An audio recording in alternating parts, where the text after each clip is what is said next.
तो दोस्तों, आज की वीडियो में हम पढ़ेंगे अलंकार। अलंकार देखिए, अलंकार का मतलब क्या है। अलंकार का मतलब होता है आभूषण, और ये दो शब्दों से मिलकर बना हुआ है, अलम प्लस कार। ठीक है, तो यहाँ पर अलम का अर्थ होता है आभूषण। ठीक है, तो अलंकार हम पढ़ेंगे। तो पहले देखिए क्या कहते हैं, अलंकार की हम परिभाषा देखते हैं। तो मैंने बता दिया कि अलंकार का शाब्दिक अर्थ होता है आभूषण।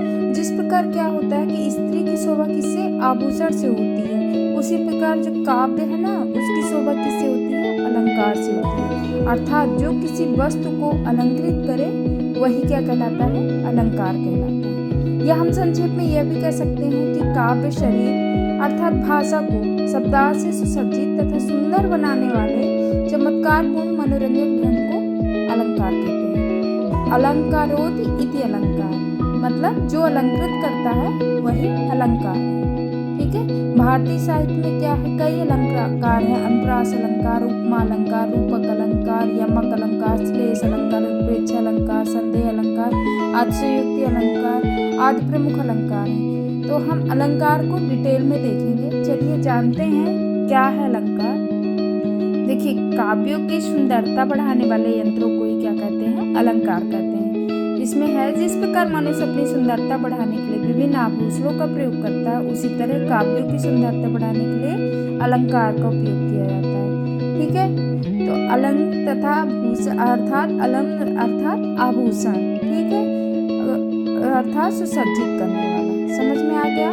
अब देखिए, मानव समाज क्या है, बहुत ही सौंदर्योपासक है। उसकी प्रवृत्ति ने ही क्या किया है, नए अलंकारों को जन्म दिया है। अलंकार कविता कामनी के सौंदर्य को बढ़ाने वाला एक तत्व है। अब देखिए, अलंकार के भेद हैं। तो अलंकार के कितने भेद हैं, अलंकार के दो भेद हैं, शब्दालंकार और अर्थालंकार।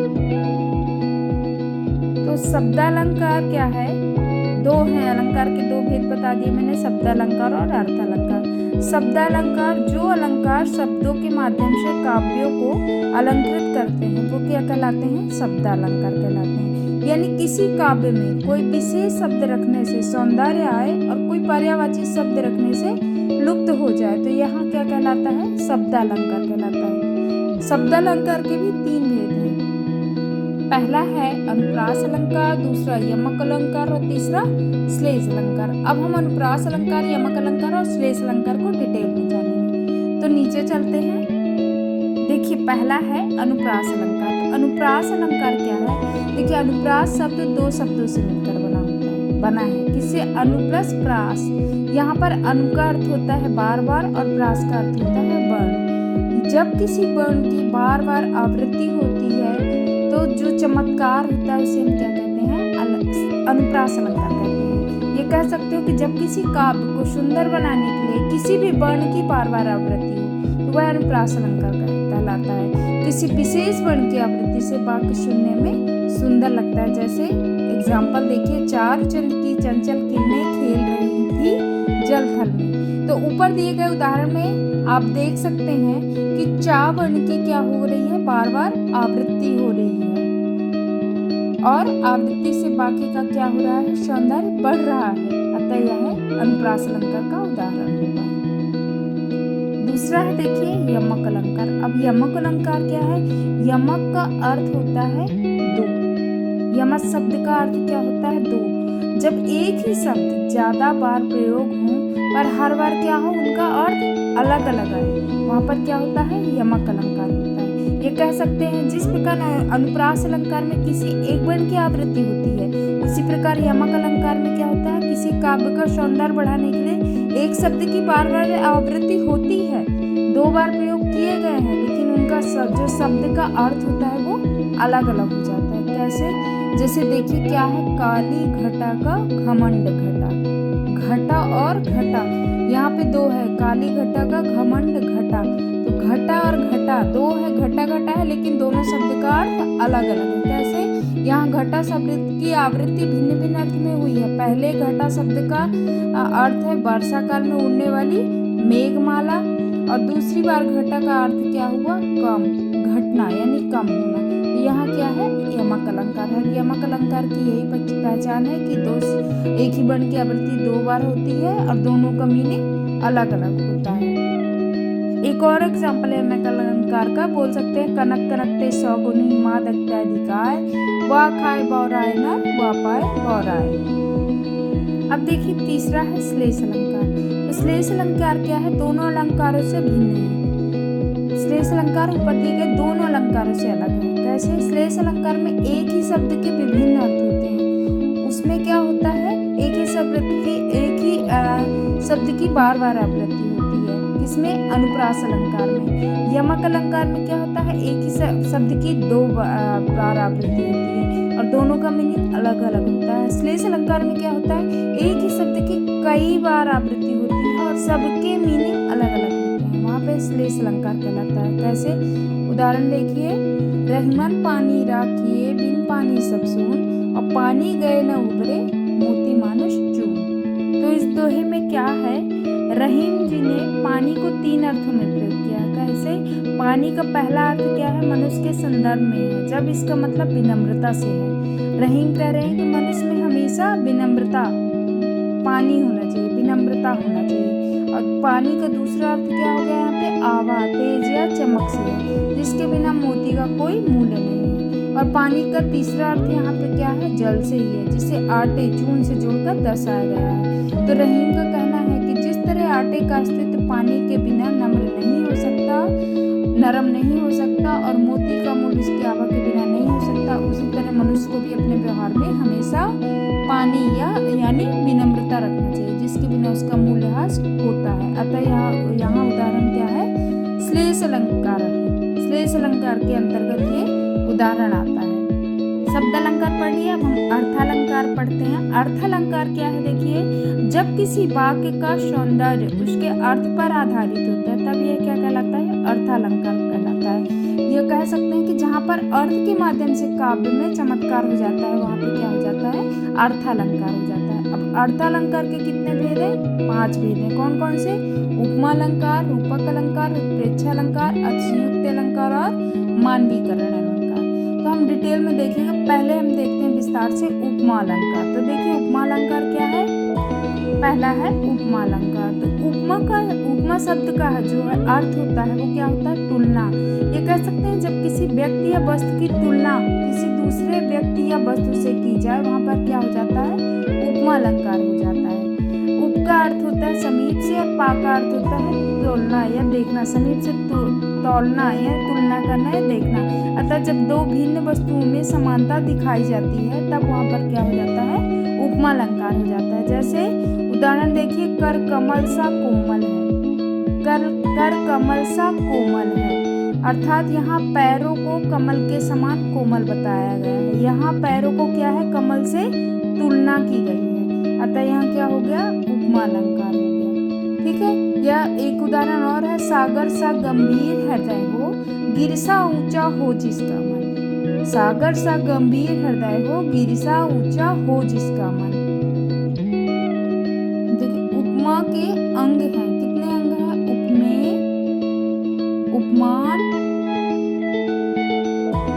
उपमेय और उपमान, ये उपमा अलंकार के अंग हैं। तो उपमेय क्या है, जिस वस्तु की समानता किसी दूसरे पदार्थ से दिखलाई जाए वहाँ उपमेय होता है। जैसे कर कमल सा कोमल, इस उदाहरण में कर उपमेय हो गया।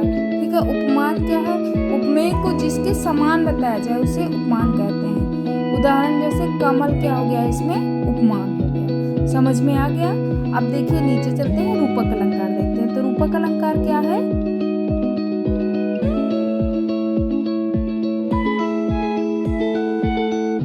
रूपक अलंकार है जब उपमान और उपमेय में अभिन्नता या अभेद दिखाया जाए तब यहाँ रूपक अलंकार होता है। ये कह सकते हैं कि जहाँ पर उपमेय और उपमान में कोई भी अंतर ना हो वहाँ पर क्या होता है, रूपक अलंकार होता है। अर्थात जहाँ पर उपमेय और उपमान के बीच के भेद को एकदम से समाप्त कर दिया जाए तो वहाँ पर क्या कहते हैं, रूपक अलंकार होता है। जैसे मैया मैं तो चंद खिलौना लाया हूँ, मैया मैं तो चंद खिलौना लाया हूँ। ये देखिए ये एग्जाम्पल है। तो ऊपर दिए गए उदाहरण में चंद्रमा एवं खिलौने में क्या है, समानता न दिखाकर चांद को ही खिलौना बोल दिया गया है। अतः यहाँ पर क्या होगा, रूपक अलंकार होगा। ये रूपक अलंकार का एक और उदाहरण बोल सकते हैं। उदित उदयगिरी मंच पर रघुवर बाल पतंग, बिकसे संत सरोज सब, हर्षे लोचन भ्रंग। एक और एग्जाम्पल है, देख लीजिए, चरण कमल बंदो हरिराय। मतलब ऊपर दिए गए वाक्य में चरणों को कमल के समान न दिखाकर चरण को ही कमल बोल दिया गया। अतः यह भी रूपक अलंकार के अंतर्गत ही आएगा, या रूपक अलंकार ही कह सकते हैं इसको भी। समझ में आ गया। देखिए तीसरा है उत्प्रेक्षा अलंकार। तो उत्प्रेक्षा अलंकार क्या है, जहाँ उपमेय में उपमान के होने की संभावना का वर्णन हो तब वहाँ उत्प्रेक्षा अलंकार होता है। क्या कह रहा है, उपमेय में उपमान के होने की संभावना हो तब वहाँ उत्प्रेक्षा अलंकार होता है। और यदि पंक्ति में मनो मानो जानो मेरे जानते मनहु मानो निश्चय ई बाद या आता है तो वहाँ क्या होता है, उत्प्रेक्षा अलंकार होता है। जैसे उदाहरण देखिए, मुख मानो चंद्रमा है। तो ऊपर दिए गए उदाहरण में मुख के समान चंद्रमा होने की संभावना का वर्णन हो रहा है। उक्त वाक्य में मानो भी प्रयोग किया गया है। अतः यहाँ क्या होगा, उत्प्रेक्षा अलंकार होगा। मुख मानो चंद्रमा है। ये भी कह सकते हैं कि जहाँ पर उपमान के ना होने पर उपमेय को ही उपमान मान लिया जाता है, अर्थात जहाँ पर अप्रस्तुत को प्रस्तुत किया जाता है, प्रस्तुत मान लिया जाता है, वहाँ पर क्या हो जाता है, उत्प्रेक्षा अलंकार हो जाता है। इसका एक और उदाहरण बोल सकते हैं, सखी सोहत गोपाल के उर्गुंजन की माल, बाहर सोहत मनु पिए दावा नाल की ज्वाल। देखिए चौथा है अतिशयोक्ति अलंकार। अतिशयोक्ति अलंकार का मतलब है जब किसी बात का वर्णन बहुत बढ़ा चढ़ा कर किया जाए तब वहाँ क्या होता है, अतिशयोक्ति अलंकार होता है। जैसे उदाहरण देखिए, आगे नदियाँ पड़ी अपार, घोड़ा कैसे उतरे पार, राणा ने सोचा इस पार, तब तक चेतक था उस पार। तो ऊपर दिए गए उदाहरण में चेतक की क्या हो गया, शक्तियों और स्फूर्ति को इतना बढ़ा चढ़ा कर वर्णन किया गया कि यहाँ पर अतिशयोक्ति अलंकार होगा। कैसे, एक और एग्जाम्पल बता रही हूँ मैं कि हनुमान की पूंछ में लगन न पाई आग, और सगरी लंका सिगरी जल गई, गए निशाचर भाग। यहाँ भी हनुमान इतना बढ़ा चढ़ा बोला गया है हनुमान जी का कि हनुमान जी की पूंछ में आग नहीं लग पाई और सारी लंका जल गई। तो यहाँ भी क्या होगा, अतिशयोक्ति अलंकार होगा। तो जब किसी व्यक्ति या वस्तु का वर्णन करने में लोक समाज की सीमा या मर्यादा ही टूट जाए उसे अतिशयोक्ति अलंकार कहते हैं। ये मतलब ये सीधे सीधे कह सकते हो कि इतना बढ़ा चढ़ा कर जहाँ वर्णन किया जाए वहाँ पे क्या होता है, अतिशयोक्ति अलंकार होता है। समझ में आ गया। फिर है पांचवा, मानवीकरण अलंकार। तो मानवीकरण अलंकार क्या होता है, जब प्राकृतिक चीजों में मानवीय भावनाओं के होने का वर्णन हो तब वहाँ मानवीकरण अलंकार होता है। कैसे, जैसे फूल हंसे कलियां मुस्कुराई। तो ऊपर दिए गए उदाहरण में आप देख सकते हैं कि फूलों के हंसने का वर्णन किया गया है जो मनुष्य करते हैं। अतः यहाँ पर क्या हो गया, मानवीकरण अलंकार हो गया। यह कह सकते हैं कि जहाँ पर काव्य में जड़ में चेतन का आरोप होता है वहाँ पर क्या होता है, मानवीकरण अलंकार होता है। अर्थात जहाँ